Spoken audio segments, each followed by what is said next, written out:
Hello, my name is Cooper Harworth, and this is my presentation over Gundam Wing's Quest for Peace. Now, one of the main ways that peace is sought within Gundam Wing, especially Endless Waltz, is the Preventers, which act as a peacekeeping corps. They also will fight for their own peace in wars and conflict, and a lot of what they fight, how the fight ends up happening is they end up sacrificing themselves for the peace, such as in the case of Zex in Gundam Wing and Hero in Endless Waltz by the end. And they also have a reliance on the next generation that they don't make the same mistakes that they do, such as creating more Gundams or even more war.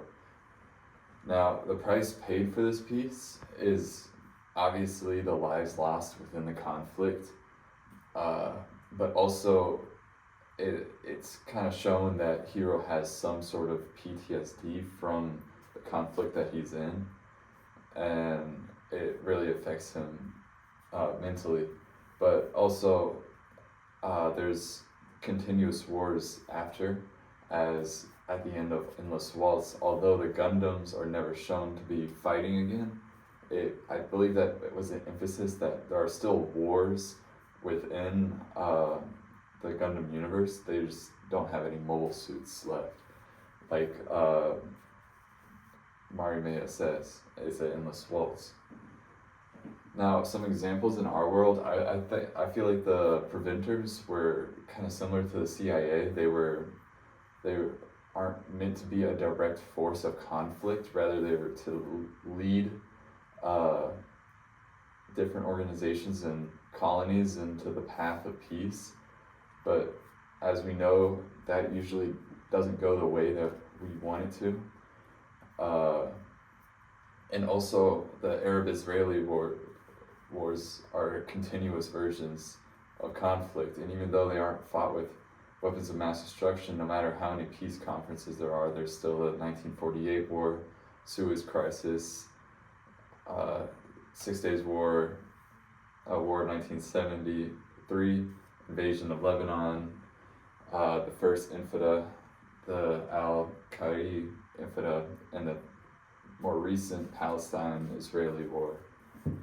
And I think another way that the Gundams are shown, they're shown as weapons of mass destruction, and I kind of saw that as the bombing of Hiroshima and Nagasaki. And even though weapons of mass destruction aren't seen on that scale anymore, there are still plenty of conflicts within the world that don't use the weapons of mass destruction, but are still very dangerous and deadly. Now, there's also some examples in other media that I believe take kind of inspiration from it, and that's Attack on Titan, because even though a huge genocide event kills 80% of the world, there's still a cycle of conflict that keeps going on even after the Titans are gone. And in Fallout, whenever there is a nuclear bombing all over the world, and the world is a nuclear wasteland, there's still conflict between even the biggest and smallest factions.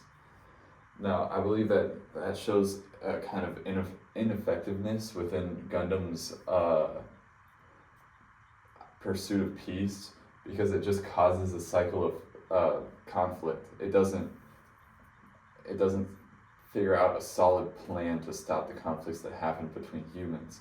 And I believe one of the main ways that happens is weapons aren't the ones that cause the conflicts between humans. Humans are the ones that cause conflicts. Destroying every single gun is just going to have people fight with sticks and swords.